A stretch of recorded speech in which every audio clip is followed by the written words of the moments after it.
The Heaven Sword and Dragon Saber. Author, Jin Yong. Chapter 4. Part B.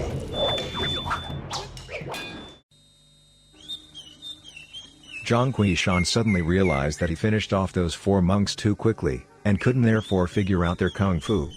But from the exchange, he could feel those monks use a power-oriented, hard kung fu style. Due to Jin is a disciple of Shaolin, so these people are most likely Shaolin monks. But where are second and seventh brother? The master asked them to protect the people of the Dragon Gate escort agency. Could the killer be so powerful that not even my second brother could handle him? Zhang Wuji realized that the escaped monks would say that he's the killer, and that Shaolin would eventually look for him. But Zhang Wuji thought, I can explain everything later, and the truth will come out one of these days. At that time, surely no killer could escape the search of both Wudang and Shaolin. It's more important for me to find second and seventh brother right now. He blew out the candle, walked to the side of the wall, and jumped out. Before he landed, a sudden, loud, swoosh sound came, as a heavy weapon swept across at him, followed by a yell, "Lie down, Zhang Wuji." While in mid-air, Zhang Wuji could not adjust to evade the weapon, which came with great power. In this critical moment, he quickly tipped the weapon with his left hand, borrowed its force, and lifted himself back up on the wall. This move used several strokes of the character martial. As the saying goes, the swallows rise from the water, the geese fly swiftly in the sky. Facing danger, control yourself. In the middle of danger, soar away, to create a path of escape in the middle of a dangerous situation. In this life and death moment, he suddenly realized that this new kung fu could be hard as stone, yet also soft as feather, easily dissipating the opponent's powerful attack. His left foot lightly set on the edge of the wall, the judge's iron brush now in his right hand. From that attack, Zhang Wuji realized this opponent as very formidable. The attacker was shocked that Zhang Wuji could evade his attack so easily, couldn't help but let out a "huh?" Then he yelled, "Humphrey, you're pretty good, kid."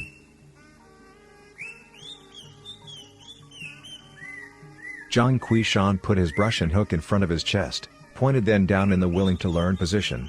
This is Wudang's signature pose as a sign of respect to elder opponents. Had Zhang Wuji not learnt the new kung fu from his master, that last attack would have at least broken his shoulder. Yet even while incredibly angry, Zhang Wuji did not forget his master's teachings, and leave out courtesy in the face of an opponent.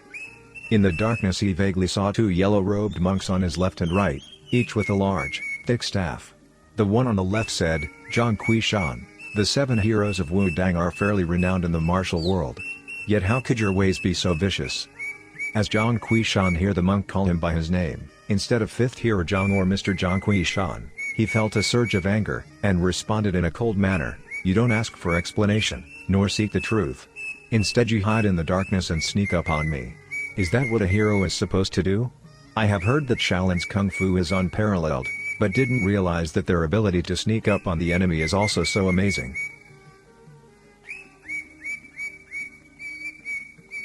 That monk let out a loud grunt, jumped up the wall and attacked at the same time with his staff.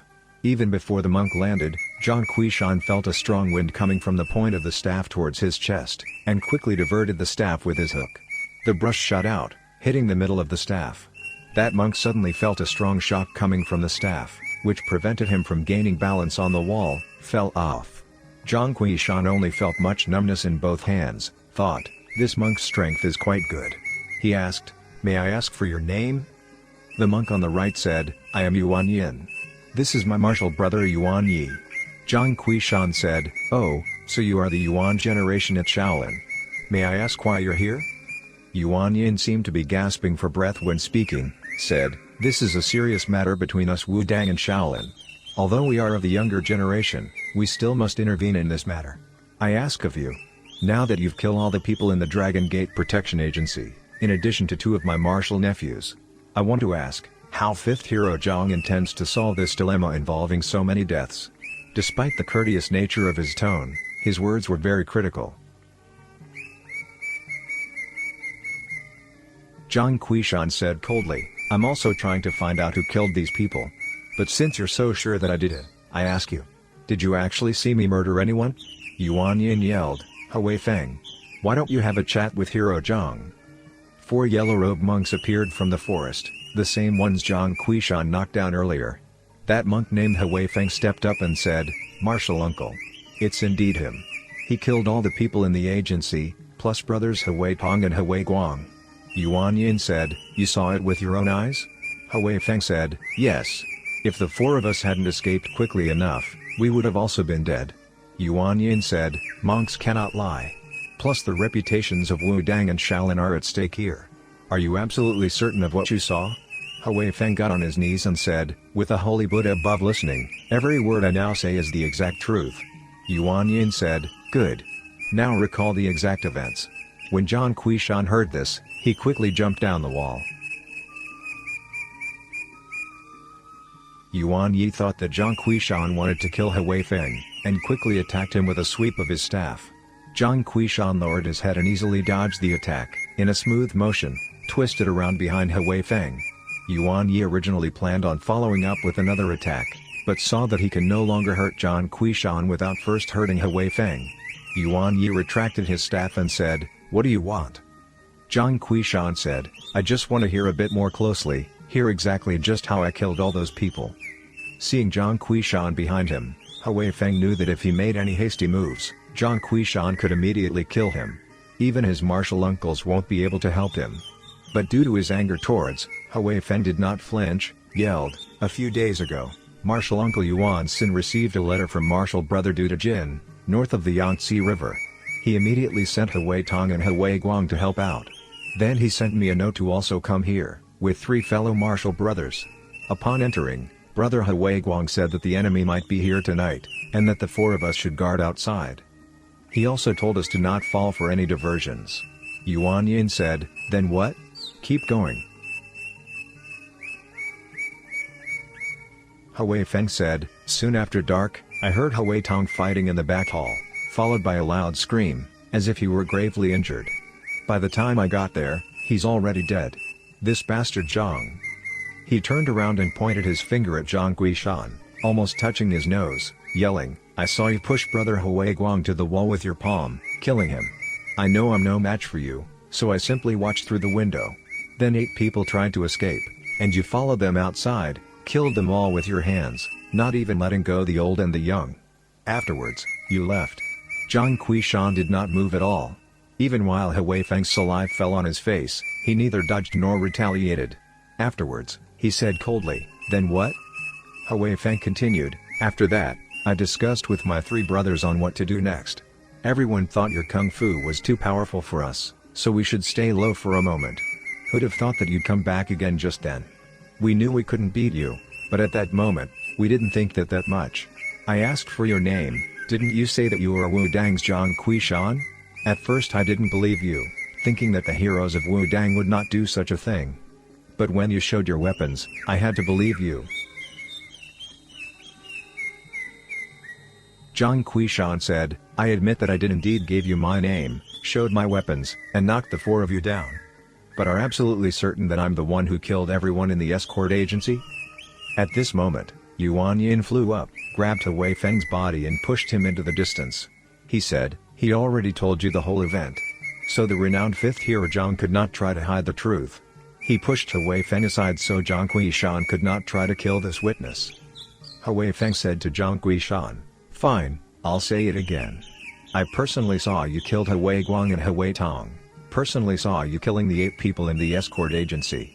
Zhang Wuji said, "Did you see my face clearly? Was I wearing this same outfit?" As he spoke he took out a match, lighting up his face and body. Hui Feng stared at him with great disdain, said, "You were wearing this robe exactly. At that time, you had a fan in your left hand. Now you have it on your waist."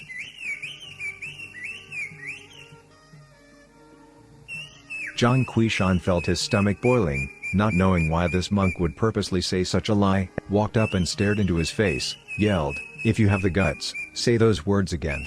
Say that it's me who killed them all, not someone else." Hui Feng's eyes suddenly let out a strange expression. He pointed at Zhang Wuji and said, You're not." And instantly he fell down onto the ground. Yuan Yin and Yuan Yi quickly went up to check his condition, only to see an expression of shock on Hui Feng's face, with no pulse in his body. Yuan Yin yelled, You killed him?"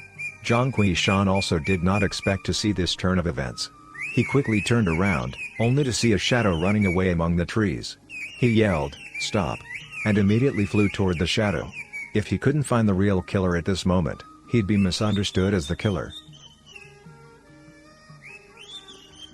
Who'd have thought that while in mid-air, 2 swooshes of wind would come from behind, as 2 staffs caught up to him from left and right. At the same time, the 2 monks yelled, "Don't think you can get away, murderer!" Zhang Quishan's brush and hook both swept down, writing the word Saber only 2 strokes to this character, in a backhanded manner. His hook bent around and trapped Yuan Yi's staff point, while his brush cast aside Yuan Yin's staff. Borrowing their power, he quickly flew over them to land on the roof behind them. Zhang Quishan then tried to scan the area, but saw no person in sight. Yuan Yi quickly jumped up to the roof for another attack. Zhang Quishan yelled, "I need to find the killer. Don't get in my way." Yuan Yin said in rage, You killed him in front of my face, and yet try to deny it?" Zhang Quishan flung Yuan Yin's staff to the side, preventing him from coming up. Yuan Yin said, "Fifth hero Zhang. We don't want to take your life. You simply need to drop your weapons, come with us to the Shaolin, and let the abbot pass judgment on you." Zhang Quishan said angrily, "I can't believe you're actually Yuan generation Shaolin experts. The real killer came and went without you even noticing." Yuan Yin said, "Look, I can't personally decide your fate for killing my fellow brothers. So please come with us to Shaolin."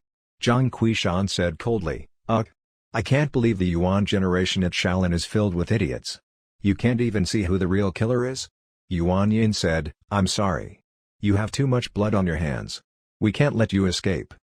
Upon hearing Yuan Yin so adamantly pointing him as the killer, Zhang Quishan became angrier and angrier.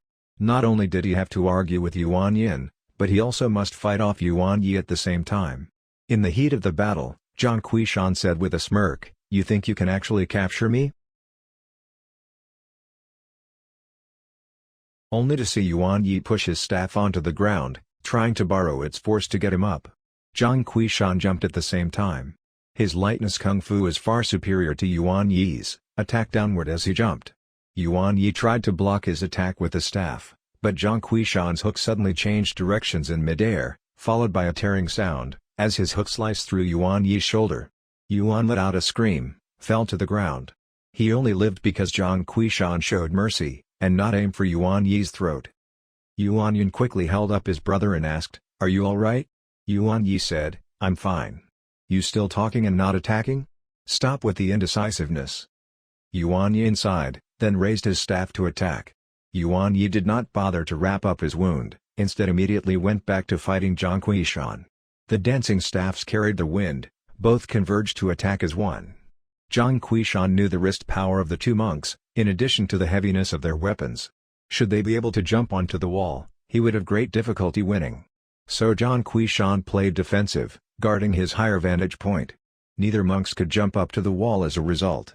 The Hui generation monks have much lower kung fu, so despite seeing their martial uncles at a disadvantage, they had no way of helping. Zhang Quishan thought, "I really must go find the real killer quickly, no reason to get caught up in this misunderstanding." He retracted his hook and brush into defensive positions, holding off attack. Just as he's about to spring away, Zhang Quishan heard a yell from behind, the voice thunderous, followed by a powerful force pushing towards him. Only to see a big-bodied monk jump up onto the roof, both his hands now reaching for Zhang Quishan's weapons. Although Zhang Quishan could not see his face in the darkness, he realized that this monk is using Shaolin's famous and powerful tiger claws. Yuan Yi yelled, "Thank goodness you're here, brother Yuan Xin. Don't let this murderer get away." Zhang Quishan had seldom met any formidable enemy in his lifetime, plus his martial arts recently increased a great deal with this new kung fu. When he saw this new monk attacking, he felt a strong hatred, and began to have the urge to duel with them. He put away his hook and brush, yelled, "Humphrey, do you think the 3 of you could beat me?" Just as Yuan Xin's left hand is nearly next to him, Zhang Quishan retracted his right palm, swooped around and ripped apart a piece of Yuan Xin's robe. As Yuan Xin's claws touched his shoulder, Zhang Quishan's left foot flew out, hitting Yuan Xin squarely on the kneecap. Yuan Xin's knees are unusually sturdy, so he did not fall down even after suffering such an injury. With a loud roar, his right claw came at Zhang Quishan. At the same time, Yuan Yin and Yuan Yi's staffs also attacked from behind. Yuan Yin's voice might be croaked, seemingly ill, but his kung fu is the best of the three. A staff weighing at least 30 to 40 pounds seemed light as a sword in his hands, very quick and flexible. After meeting his match for the first time in life, Zhang Wuji thought, Wudang and Shaolin had been considered the two most powerful sects in the world recently, yet we never really had a chance to compete against each other. Today's a good opportunity to test against the powerful Shaolin martial arts. With that thought, he shot out his two palms, freely shifting among the two staffs and a pair of claws, cutting down, capturing, pointing and attacking. Even while fighting 1-on-3, Zhang Wuji gradually gained the upper hand. Shaolin and Wudang sects both have their strengths and weaknesses. Zhang Sanfeng is a seldom-seen genius when it comes to martial arts, but Wudang nonetheless lacked the thousands of years of experience Shaolin had. The difference is that, Zhang Wuji is one of the best Wudang fighters, while the three monks are only second-tier fighters in Shaolin. So as the fight went on, Zhang Wuji became more and more energetic, his movements became swifter and faster. Suddenly, his right hand wrote out the long hook in the character dragon, grabbing Yuan Yi's staff, and redirected it onto Yuan Yin's staff. With a loud collision sound, so loud everyone's ears vibrated. Both monks had incredible strength. Their strength, adding Zhang Wuji's, caused such a powerful collision that blood came out of the two monks' mouths. As Yuan Sin came over to help, Zhang Wuji quickly stepped to the side, held out his foot in front of Yuan Sin, and then gave him a shove on the back. With the shove and his own natural forward movement, Yuan Sin immediately tripped to the ground. Zhang Wuji said coldly, "Want to take me to Shaolin? You'll have to practice a few more years first." Yuan Sin got up and yelled, "Murderer! Don't try to run away." And with it the three monks began to come after Zhang Wuji again. Zhang Wuji thought, "They really are pesky, but I can't exactly kill them." So he took a deep breath and began to use his lightness kung fu to escape. Yuan Sin and Yuan Yi both tried to chase him, but could not catch up, due to their inferior lightness kung fu. They can only yell, "Capture the murderer! Don't let him go!" While chasing along the banks. Zhang Wuji laughed inside, thinking, how can you people catch up to me? Suddenly he heard Yuan Sin and Yuan Yi both yell out "Ah!" While Yuan Yin let out a light groan, but also seemingly injured. Zhang Wuji turned his head around, only to see all three monks with their hands over their right eyes, as if hit by hidden weapons. Then Yuan Yin yelled, "Zhang Wuji, if you got the guts, come back and blind my left eye too." Zhang Wuji thought, were they blinded by someone? Who's helping me? He then realized something, yelled, seventh brother, where are you?" Among the 7 Wudang heroes, Muo Shenggu's the best at hidden weapons. That's why Zhang Wuji figured his 7th brother must be here. But after several yells, no response came. Zhang Wuji searched around several trees by the banks, but could not find even half a shadow. Yuan Yi lost control after getting blinded, and wanted to keep chase Zhang Wuji. But Yuan Yin stopped him, knowing that doing so would be pointless. He said, "Brother Yuan Yi, we don't have to be in such a hurry to seek revenge. Even if we give up, do you think our elder reverends would let him go? Let's go seek the advice of the abbot. He'll help us." Zhang Wuji felt a bit more comfortable, after seeing the Shaolin monks leave. But he still wondered, just who was the person that helped me? He didn't want to stay by the lake much longer, and decided to hurry back to the inn. After quickly running for about 30 meters, he saw a bush rustling by the lake. Since there's no wind right now, so someone must be hiding behind it. Zhang Wuji walked closer, about to ask who's there, when suddenly a person shot out of the bush, attacked him with a saber, yelling, "Today, either you die or I die." Zhang Wuji kicked his foot out, and quickly knocked the saber out of that person's hand, into the lake. Looking closely, he saw that this person is yet another monk, except his kung fu is quite mediocre. Zhang Wuji yelled, "What are you doing here?" While speaking, he saw 3 other people lying behind the bush. Zhang Wuji ignored the monk, and went over to examine the 3 people. He found that these 3 people are the 3 leaders of the Dragon Gate Escort Agency, Du, Shi, and Ju. Shocked, Zhang Wuji yelled, "Leader Du, what? What happened?" Before he could finish, Du and Jin sprung up, grabbed Zhang Wuji's collar with both hands, gritted his teeth, said, "Murderer! I just left 300 taels of silver for myself, yet you still won't let me go? Zhang Wuji said, what are you talking about? About to brush Du Dejin's hands away, only to see his lips spewing out blood. Zhang Wuji asked, have you suffered internal injuries? Du Dejin yelled to that monk, martial brother. Remember, the murderer is Wudang's Zhang Wuji. Get away before he kills you too. As he said this, he quickly shot forward, trying to headbutt Zhang Wuji. Zhang Wuji hurriedly twisted around, got out of the way by pushing off on Du Dejin's arm, only to hear a loud thud, as Du Dejin fell onto the ground, ripping off a piece of Zhang Wuji's clothing along the way. Despite his courage, Zhang Wuji nonetheless felt very uneasy about tonight's events. Only to see Du Dejin's heartbeat stopped. Obviously, he was already seriously injured, or that push Zhang Wuji gave could not have killed him. That monk yelled in shock, You just killed my martial brother. He quickly turned around, and began to run away as fast as he can. Zhang Wuji shook his head, saw that sub-leaders Zhu and Shi's feet are in the water, already dead for some time. Looking at the three bodies, Zhang Wuji felt much sadness. Although he hated them for making a grave mistake regarding Yu Daiyan, he hardly wanted to see them dead like this. Suddenly, he thought, Du Dejin thought that I killed them because he left 300 taels of gold for himself. I never knew anything about that. Besides, even if I did, I would hardly make a big deal out of it. He reached into Du Dejin's sack, and indeed found several gold nuggets. At this moment, Zhang Wuji felt that life really is fleeting. This escort leader spent his whole life traveling around, living under constant threat of death, just for some gold. Yet now, with gold right by his side, Du Dejin would no longer be able to enjoy them. He then thought about his great triumph over those Shaolin monks, but how long can he enjoy this? After all, 100 years later, he'd be no different from Du Dejin. Zhang Wuji then sighed deeply. Suddenly, the sound of zither came from the lake. Zhang Wuji looked up, only to see a young scholar on a boat, the same one he saw in front of the escort agency earlier. He looked at the three bodies by his side, and at the boat closing in, thought that should the person see him like this, and alert the soldiers, there would be much unnecessary problems. Just as he's about to leave, that gentleman suddenly said, if this friend likes to observe the night scenery of the lake, why not do so on my boat? As he said this, Zhang Wuji saw the boat rowing to the shore. Zhang Wuji thought, if this person had been here all this time, he might have seen something that I missed. Perhaps I get some information from him. So he walked over to the shore, waited for the boat to come, and then stepped onto the head of the boat. The scholar on the boat stood up, smiled, and gestured with his arm for Zhang Wuji to sit down. Under the lantern light, Zhang Wuji saw that this scholar's hands are whiter than snow, his face delicate and slender, eyebrows curly and nose straight, more handsome than any exquisite scholar he had ever seen.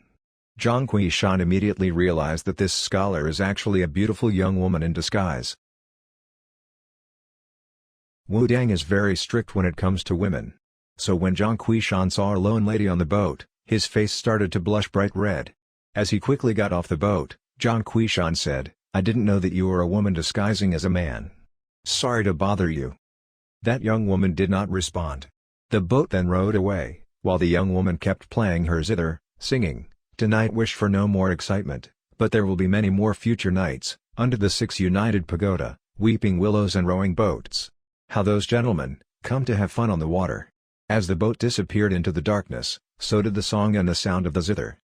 Note, I'm not too sure this is the right translation for the particular pagoda. Couldn't find the reason for its name from the encyclopedia, so I just translated word by word. Anyway, it's a big tourist attraction at the modern-day Hangzhou city. Hearing such beautiful melody, after all that killing earlier, Zhang Wuji could not help but just stand there in silence. Only after over an hour of stillness did he make his way back to the inn. The next day, everyone found out about the mass murder at the Dragon Gate escort agency. But with Zhang Wuji's scholarly appearance, no one even thought he could be the culprit. At around noon, he started to search for his brothers in the marketplace and at tourist spots. But there are no signs of them anywhere. At dusk, he suddenly remembered the young woman's song, Tonight wish no more for excitement, but there will be many more future nights, under the 6 united pagoda, with weeping willows and rowing boats. How those gentlemen, come to sightsee. Zhang Wuji thought, as long as I act as a gentleman, it would be okay to see her. Sighs, if second and seventh brother were here, we could have gone together. Other than her, I really don't have any other leads. After eating lunch, Zhang Quishan began to walk towards the Six United Pagoda by the Qiantang River.